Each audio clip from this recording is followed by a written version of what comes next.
Ya a esa hora de la mañana del 27 de enero de 1923, se presentía en Buenos Aires que la jornada iba a ser muy calurosa. El hombre rubio tomó el tranvía en el centro y se había bajado en Plaza Italia en busca de la calle Fitzroy.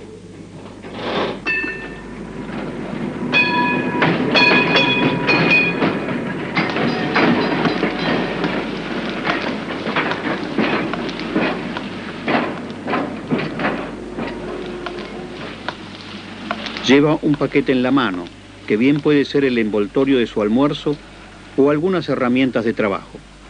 Por su sombrero y su traje, no parece un argentino, más bien un europeo nórdico.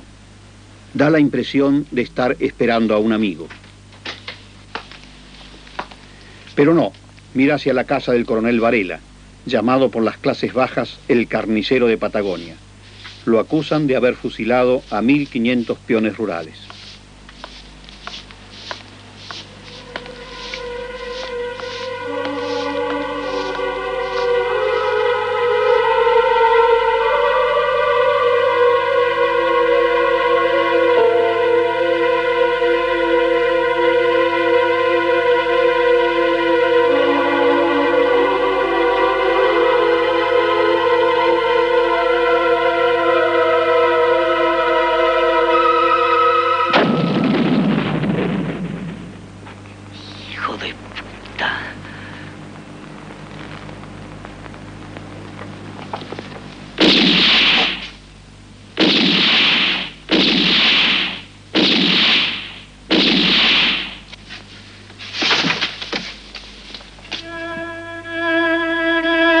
Como autor del atentado fue detenido el alemán Kurt Gustav Wilkens.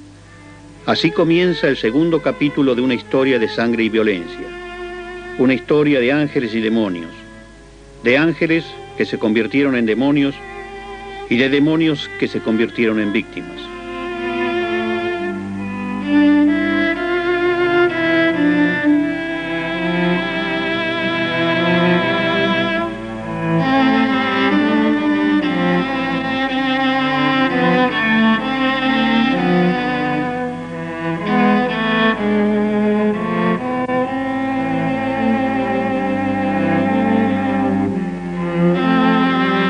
Wilkens nació en Bad Bramstedt, Alemania del Norte, en 1887, en el seno de una antigua familia burguesa muy bien considerada.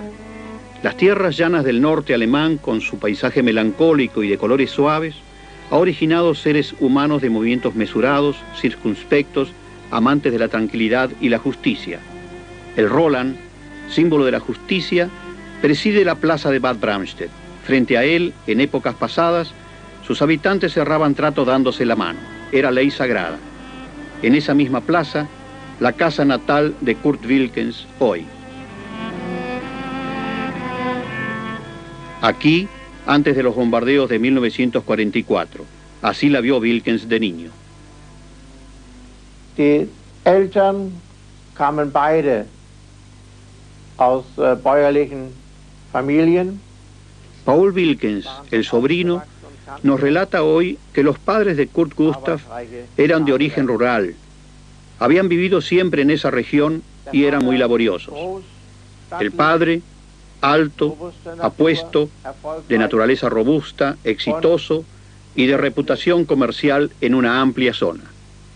Angesehen im weiten Umkreis. Die Mutter ein Kopf kleiner, zierlicher. La madre, más pequeña, delicada, se ocupaba todo el día del cuidado del hogar y de la educación de los hijos. Ya desde pequeño, Kurt Gustav demostró una fuerte personalidad en el círculo de sus 8 hermanos. Kurt sich gegenüber seinen übrigen 8 Geschwistern durchzusetzen. Luego de 9 años de estudio, Kurt Gustav hizo su aprendizaje en jardinería. Luego, debe cumplir el servicio militar. A los 19 años es incorporado a un regimiento selecto, al servicio directo de la Guardia del Kaiser en Berlín. 2 años de disciplina y de preparación para la guerra.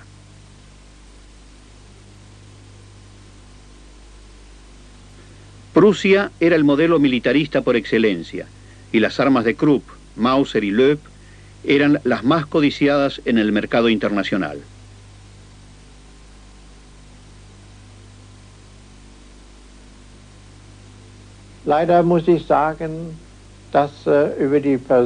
Debo decir que es lástima que sobre la persona y la vida de Kurt Gustav se conozca poco. Se dice que antes de la Primera Guerra Mundial se dirigió a Estados Unidos.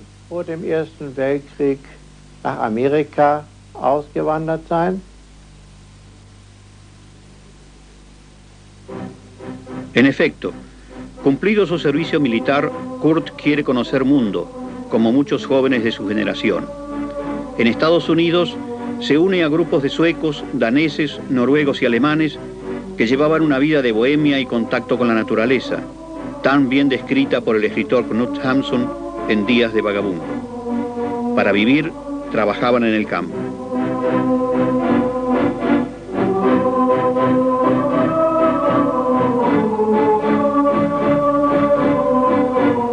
Con sus amigos, aprendió allí las teorías de Tolstoy, el conde ruso que predicaba el evangelio del amor y de la paz, el regreso al cristianismo de los primeros tiempos y la no violencia.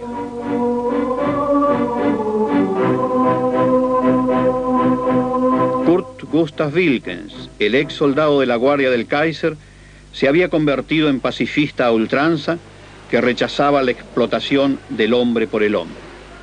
Cuando Wilkens trabajó en una fábrica de pescado, realizó su primer acto de resistencia pacífica y tuvo su primer conflicto con las autoridades de Estados Unidos. En esa fábrica se trabajaban 2 calidades de conserva en 2 envases diferentes. Las mejores partes se ponían en envases de lujo y se destinaban a los almacenes de la burguesía. Los restos, en envases ordinarios, se destinaban a los barrios obreros. Wilkens convenció a sus compañeros de trabajo y se procedió al revés. Se envasaban las partes de inferior calidad en los envases de lujo y las partes seleccionadas iban a los almacenes proletarios en envases baratos.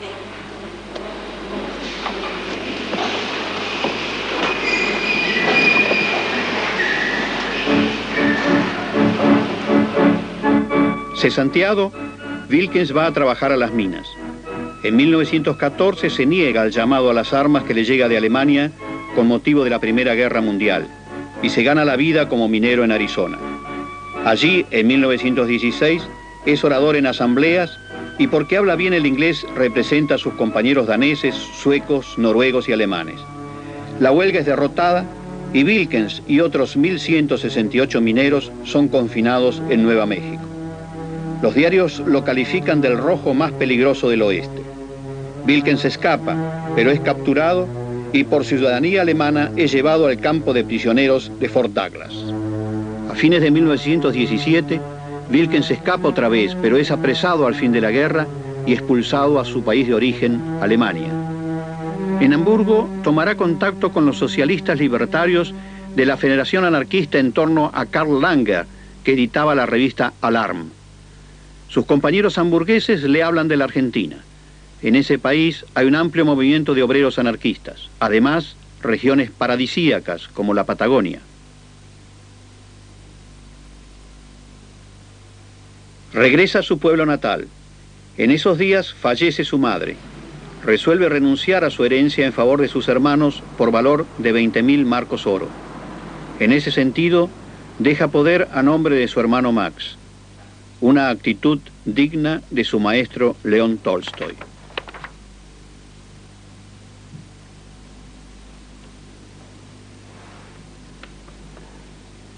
Un día después deja Alemania para siempre. Se embarca en el Brabant, en Ámsterdam, y arriba a Buenos Aires el 29 de septiembre de 1920. De inmediato parte para la Patagonia, al paraíso, el cielo de un azul profundo que se refleja en lagos de cristalinas aguas, bosques interminables, los olores de las hierbas y el perfume de las flores silvestres. Aquí se podía fundar la nueva sociedad antiautoritaria en la ayuda mutua, el equilibrio de la naturaleza. De aquí iba a salir el hombre nuevo, y no de los barrios fabriles de las grandes ciudades, donde ya el niño salía enfermo por falta de sol y libertad. Recorre en tren las pampas sin horizonte y comienza a trabajar en los frutales de Río Negro, en Chipoleti. Pero la realidad es otra. En esas regiones idílicas, donde 50 años antes habían sido eliminados ya los mapuches y tehuelches, encuentra Wilkens la más descarnada forma de explotación.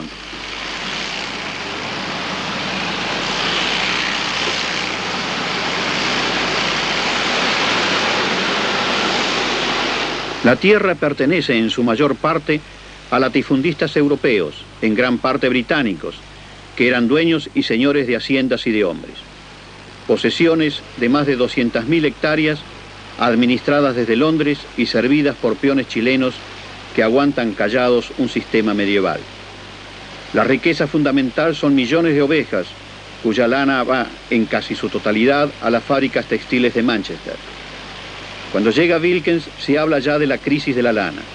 Hay inquietud en los trabajadores rurales. Esa experiencia de Wilkens es desconsoladora y destructora.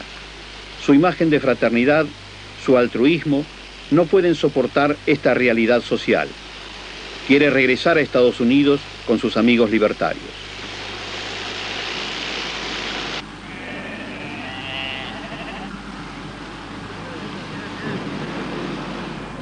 Vuelve a Buenos Aires, pero en el Café La Brasileña ocurrirá algo que cambiará su vida.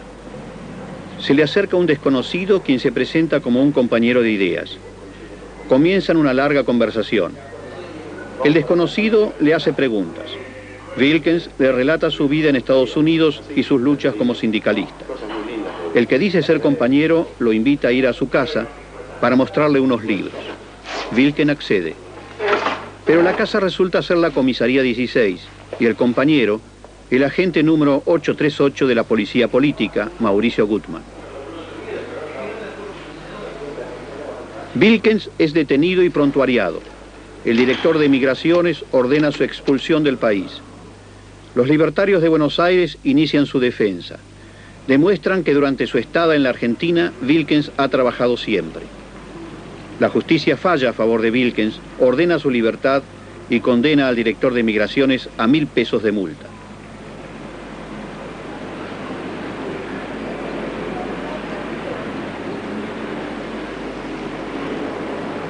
Wilkens, agradecido por la actitud de los compañeros de ideas, decide quedarse en Buenos Aires para luchar por otros detenidos políticos.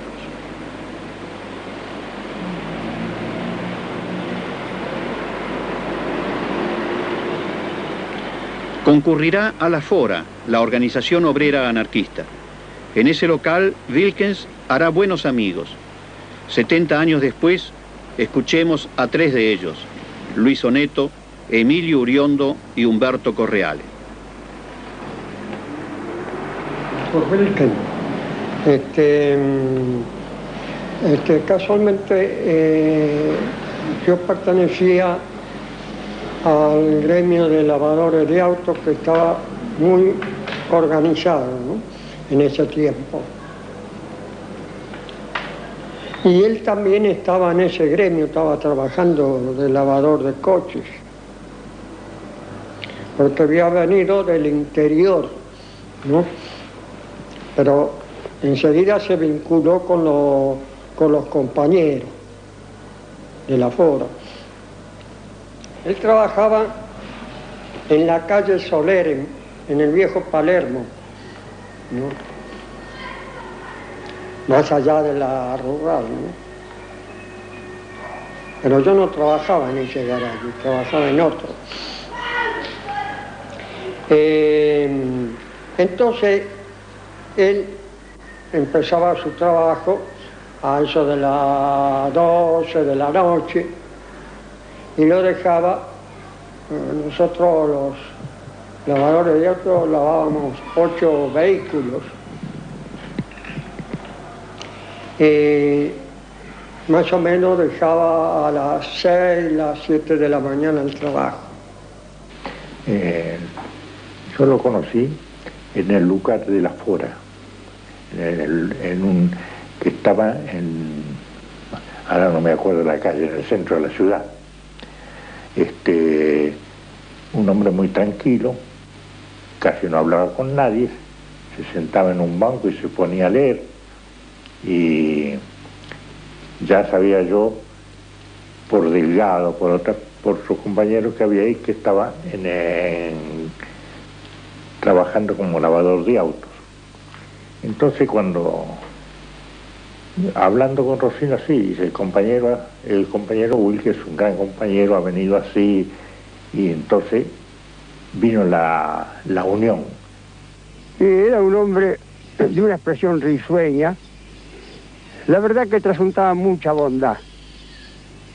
Hasta hubo momentos que la impresión que daba de que fuera un evangelista, ¿no? Un tipo de extracción cristiana. Esa es la sensación que tuve yo siempre.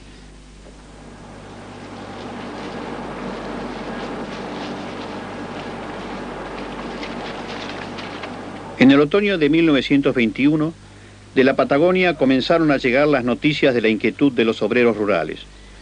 Sus dirigentes eran españoles, polacos, argentinos, alemanes, pero la gran masa huelguista era chilena, los parias de la tierra. Estas eran sus humildes exigencias. Lo voy a leer. Pliego de condiciones.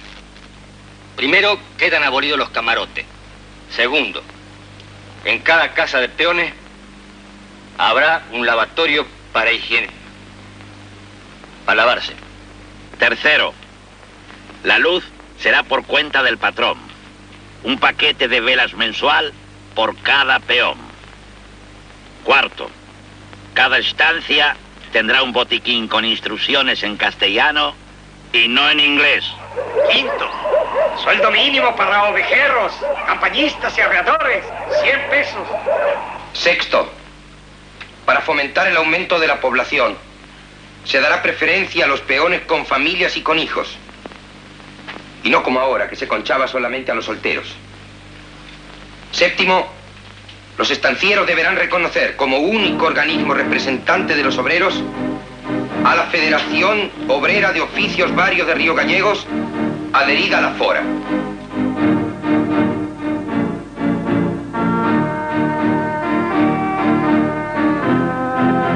Los latifundistas rechazan el pedido y los peones declaran la huelga general. Se organizan columnas a caballo, se toman rehenes a los administradores de las estancias. Se paraliza el territorio de Santa Cruz desde el estrecho de Magallanes hasta el límite con Chubut.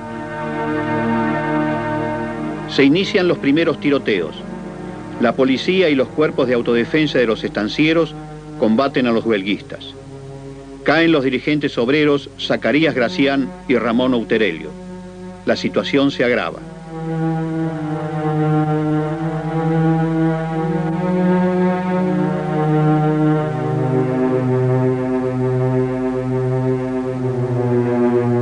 El gobierno central de Irigoyen tiene temor que Inglaterra envíe marinería en defensa de las propiedades de sus súbditos. El ministro del Interior, doctor Gómez, envía al teniente coronel Varela al sur. Esto pasa de castaño oscuro.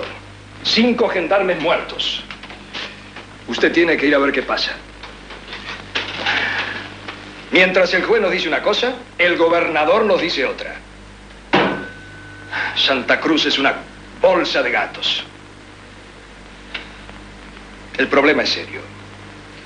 Hay muchos intereses en juego. Hasta del exterior nos presionan. Comprendo, señor ministro, pero quisiera tener órdenes más precisas. ¿Usted habló con el señor presidente? Sí, pero se limitó a decirme, vaya, teniente coronel, y cumpla con su deber. Ni una palabra más, mi amigo. Vaya y cumpla con su deber.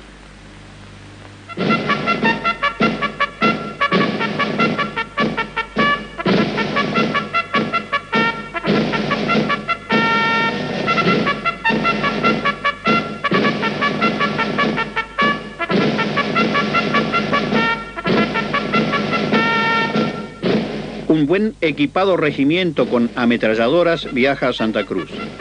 Allí se incorporan a las tropas los administradores de estancias y los empleados de tiendas que ayudarán a los militares a reprimir. Ya en tierra, Varela traslada a sus tropas desde Puerto Deseado para sorprender a los huelguistas.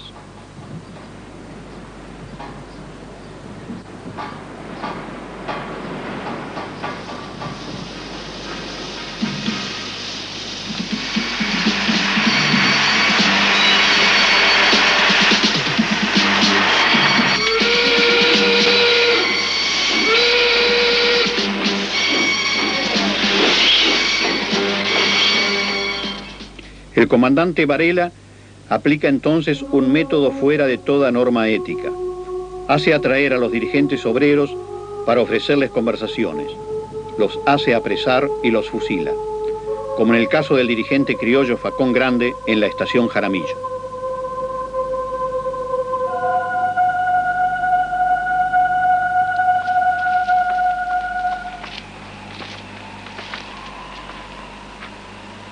Deténganlo.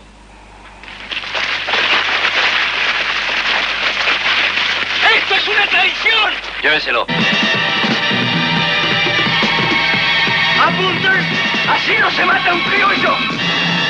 ¡Fuego!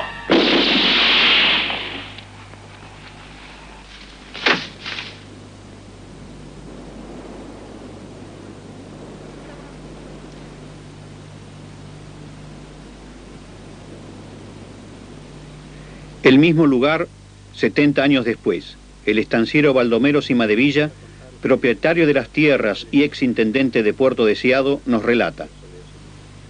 Bueno, sobre esto yo le puedo narrar todo lo que me contaba mi padre, que él vivió todos estos momentos, que de lo que sucedió acá, que fue el sitio donde han enterrado y fusilado a varios gente de los que consideraban revoltosos en ese momento. Entre ellos está acá Facón Grande, y hay otra gente que yo no recuerdo, porque todo esto fue una narración que me hizo mi padre. Me decía, pará en ese sitio que es el Cañadón de los Muertos, que ahí están los que fusilaron las tropas de Varela, que estaban en Jaramillo. Y siempre recorriendo la zona, siempre ese lugar fue regionalmente llamado el Cañadón de los Muertos, que está distante Jaramillo aproximadamente 1000 metros, ahora 800 metros. Y hay justo una huella vecinal que en aquella época iba a una estancia donde ellos llevaban a los presos, los colocaban en carros y los traían acá, les hacían cavar la fosa y después los fusilaban. Hubo casos, por ejemplo, gente conocida de mi padre que los habían denunciado, sobre todo eran las grandes estancias que estaban los ingleses, y acá no había 2 o 3 estancias, entonces los denunciaban directamente, sin previo juicio, le decían al jefe Varela, fulano de tal quiso hacer tal cosa, y bueno, y automáticamente lo fusilaban. Una vez apresados los dirigentes, los huelguistas se entregaban creyendo que a ellos no les iba a pasar nada. Pero aquellos que eran señalados por los patrones como activistas o díscolos fueron fusilados. Antes de la ejecución eran castigados bárbaramente para que los sobrevivientes aprendieran la lección. La estancia Mata Grande de la familia Patterson, escoceses, fue la única incendiada por los huelguistas. Este hecho fue aprovechado por la gran prensa de Buenos Aires para hacer aparecer a los peones rurales como incendiarios y subversivos.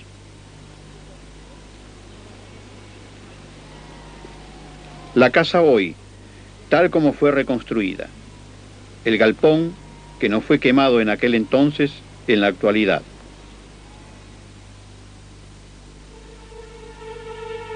Sin ningún basamento legal, Ya que en la Argentina no existía la pena de muerte, se fusiló día a día centenares de trabajadores del campo.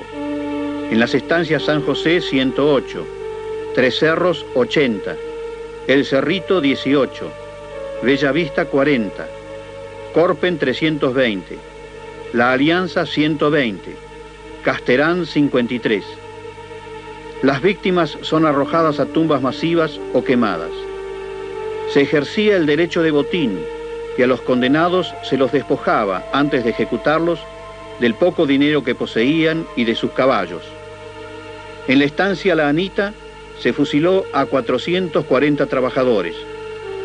A los europeos y argentinos se los ejecutó con pelotón de fusilamiento, pero para ahorrar balas, a los chilenos, los oficiales y suboficiales los remataban de un tiro en la cabeza.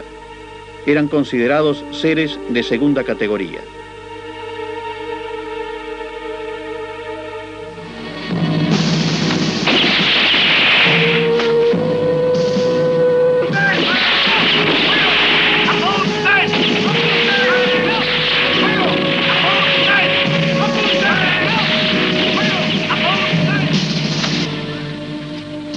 Bueno, lo que sucede es que cuando vino Varela, acá a estas zonas que cuando llegó empezó la represión, Varela, claro, venía digamos, un regimiento, una tropa regular, y no tenían conocimiento de lo que era esto. Y hubo una represión muy dura, porque el problema es que no había justicia, por lo menos darle algún derecho a defenderse al individuo. Tal es así que considero la muerte de Facón Grande fue hecha muy arbitraria, porque por lo menos hubieran hecho un juicio previo. Ellos se entregaron y bueno, lo hubieran detenido, hubieran juzgado, digamos, eso. Que eso es lo inconcebible, claro, uno lo analiza en esta época. Los estancieros celebraron eufóricamente la derrota de la huelga, homenajeando al coronel Varela.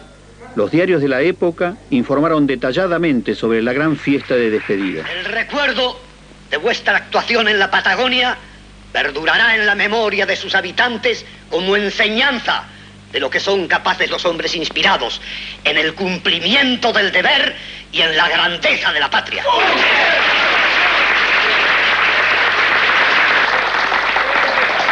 Amigos!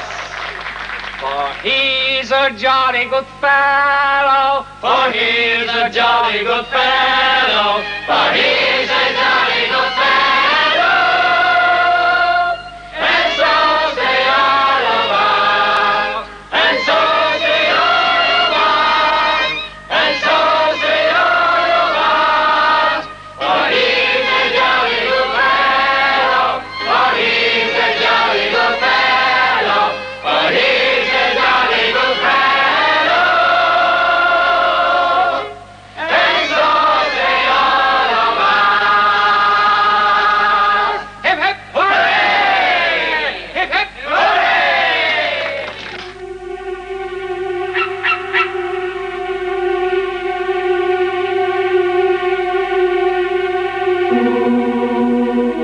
La derrota de los trabajadores del campo fue total.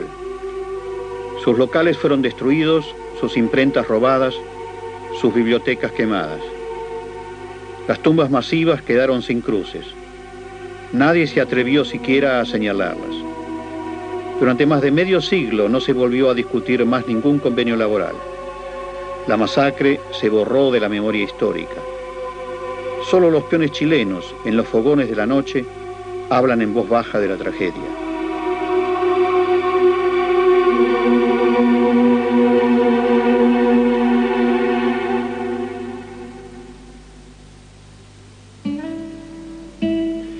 Kurt Wilkens había conocido al trabajador patagónico y al hombre de las amplias llanuras.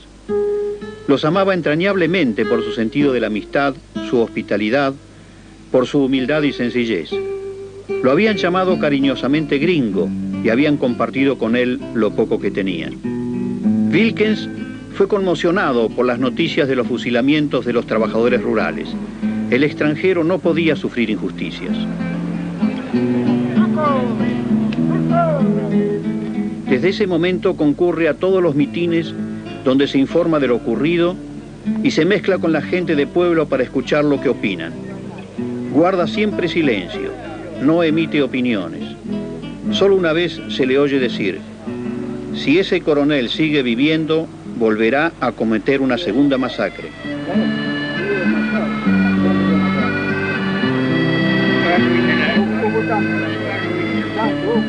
En ese ser tan evangélico, tan tolstoyano, tan ascético que se avergonzaba a sí mismo como ser humano por los crímenes de Varela, se forma la imagen del ángel con la espada de fuego.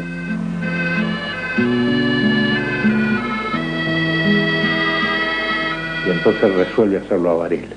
Entonces va solo a hacerlo a Varela. Pero con la condición de que estaba el coche de Dositeo Caballero a una cuadra de ahí para levantarlo una vez de hecho. Pero resultó el hecho, ya se sabe cómo fue, que él fue con una granada que había preparado Vázquez, porque Vázquez era el que sabía cómo se preparaba eso, ¿no? Cómo hacía la mezcla, cómo hacía todo, y entonces se resolvió irla a probar antes. Él quería que Vázquez quería que probara y que él viera. Entonces se fue al kilo 5, que iba Vázquez, yo y Vilque. Entonces se tiró la granada ahí desde arriba del puente, y bueno, era de noche. Entonces al día siguiente fue Vilque a ver el efecto que hacía eso ahí. Entonces él quedó conforme con el efecto. Don Emilio Uriondo, el único sobreviviente de los que dieron el arma y el explosivo a Wilkens. Sufrió años de prisión en el penal de Tierra de Fuego, la Siberia argentina. En 1928, por la ejecución de Sacco y Vanzetti, hizo volar la embajada de Estados Unidos con dinamita.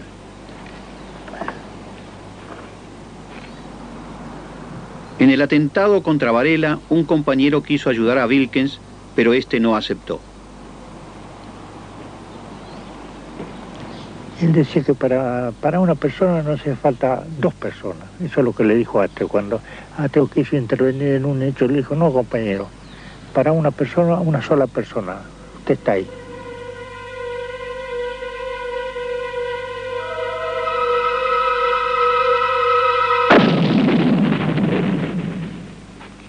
Hijo de puta.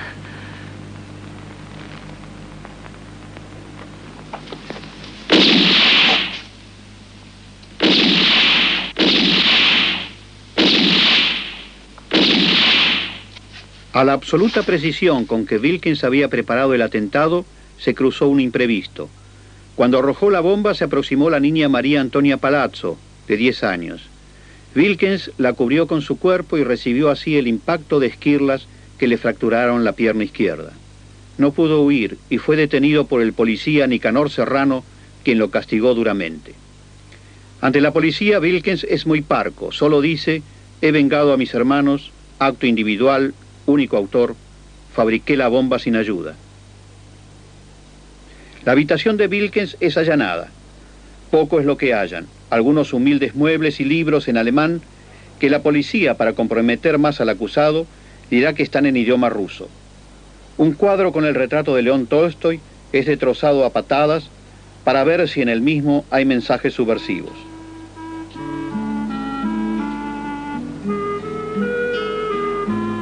El acto de Wilkens es saludado en las asambleas obreras. Toda la izquierda, sin excepción, lo considera su héroe. Hablan del derecho del individuo para matar al tirano. Hasta hay un poco de vergüenza en los trabajadores que haya tenido que ser un extranjero el que hizo justicia. El diario La Pampa Libre editará un número especial que titulará Gringo Gaucho. Hermano Wilkens, reciba un abrazo de los gauchos compañeros de La Pampa, que los consideramos un ejemplo de la justicia del pueblo pobre. Humberto Correale, obrero portuario, 90 años de edad.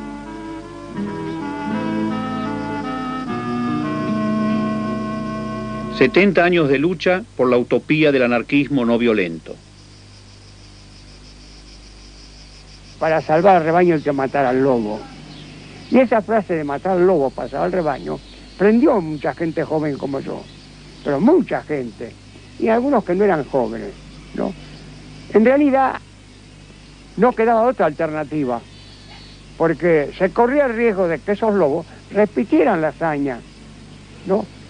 Esto puede parecer un poco, qué sé yo, un poco pueril, pero el hecho es que históricamente el fenómeno se daba así. Y entonces reivindicamos el hecho de Kurt Wilkens. Sí, directamente al lobo, sin hacer víctimas inocentes.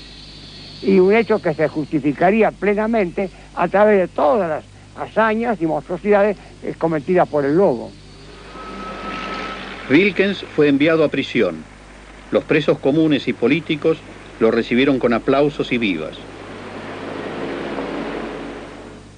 Cuando se le levantó la incomunicación, el diario Crítica le hizo un reportaje en la enfermería de la prisión. El periodista describe a Wilkens como un hombre culto que no habla bien el español, pero que se hace entender. Ante la pregunta de por qué hizo el atentado, responde: no fue venganza. Yo no vi en Varela al insignificante oficial. No, él era todo en la Patagonia, gobierno, juez, verdugo y sepulturero. Intenté herir en él al ídolo desnudo de un sistema criminal. Pero la venganza es indigna de un anarquista. El mañana no quiere rencillas, ni crímenes, ni mentiras. Desea vida, amor, ciencia. Wilkens escribe desde la cárcel a los amigos que fue operado sin anestesia de la pierna. Le extraen 10 centímetros de hueso. Deberá caminar toda la vida en muletas.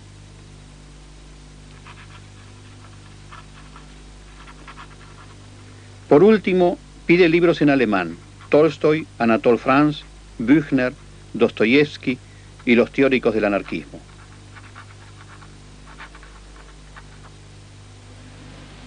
Porque a él, cuando vino preso, lo tenían en los calabozos especiales que había, que daban a la calle Pasco,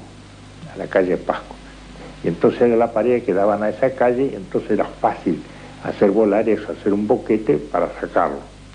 Entonces Rosina le pasó, o sea, él estaba todavía ahí, pero le alcanzaban todas las cosas que se llevaba, y le llevó una caja de dulce membrillo. Y como esa caja de dulce membrillo similar a la dinamita, toda acomodada ahí y con una capa de esa. Entonces la revisan así, pasa el dulce membrillo. Pero no se hace.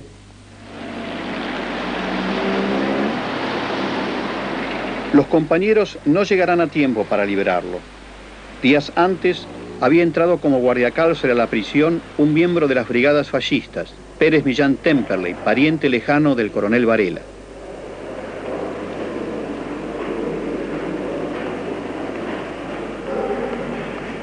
A medianoche del 16 de junio de 1923, entra como custodia del pabellón donde está Wilkens. Este duerme. Se aproxima y con su fusil lo despierta. ¿Eres Wilkens?, le pregunta. El preso responde semidormido: sí. Y ahí Temperley dispara con su arma en el pecho del indefenso. Wilkens morirá horas después. La indignación por el asesinato de Wilkens fue general. La Central Obrera declaró de inmediato la huelga general en todo el territorio de la Argentina. Fueron jornadas de gran violencia en las que el pueblo salió a la calle a protestar. No era un paro pacífico, era un paro de acciones. Entonces, los obreros, panaderos especialmente, que eran los más aguerridos y bien organizados en esa época, estaban haciendo una asamblea en el local de Bartolomé 3270 porque no pudieron hacerlo en la Plaza 11, porque lo prohibió la policía. Entonces ahí se produjo un violento tiroteo. La gendarmería atacó, eran todos cosacos armados con fusiles. Y hubo muertos y heridos.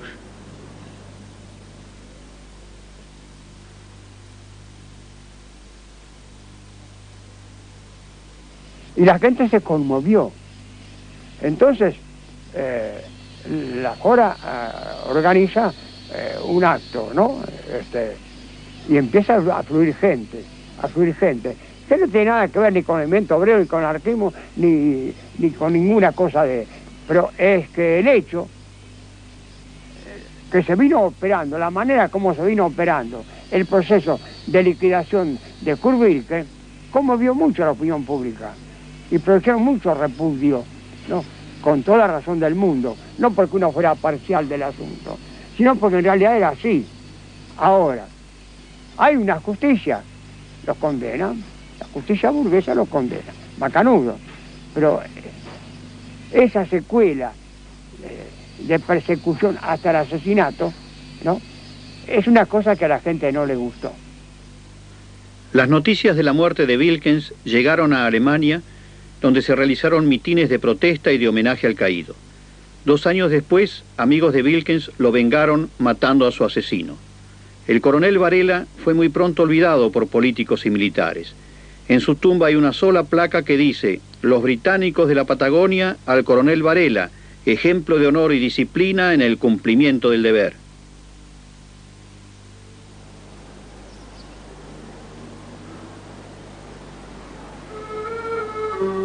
En cambio, por Wilkens se escribieron decenas de poesías, se editaron miles de folletos con su biografía. Los padres proletarios ponían a sus hijos recién nacidos el nombre extranjero de Kurt Gustav.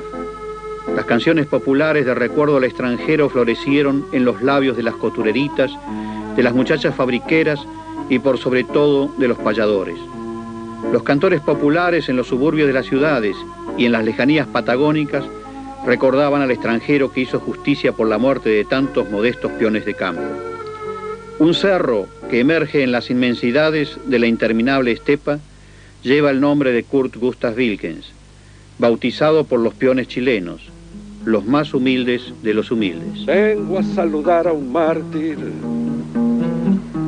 generoso de la idea, que se echó la cruz al hombro con vocación nazarena. Wilkens, como un nuevo Cristo, cruza la criolla Judea hacia el Calvario de Ushuaia, Gólgota de tu tragedia. Wilkens nos recogió el guante que el prepotente Varela nos arrojara en la cara, declarándonos la guerra. ¿Quién no conoce la historia de la jornada sangrienta que enlutó la Patagonia con la gran masacre obrera? Wilkens no es una venganza, es el fruto, es la cosecha de quien sembró tiranías para recoger violencias. Él obró por la justicia más hermosa de la tierra, el amor a sus hermanos de dolor y de miseria.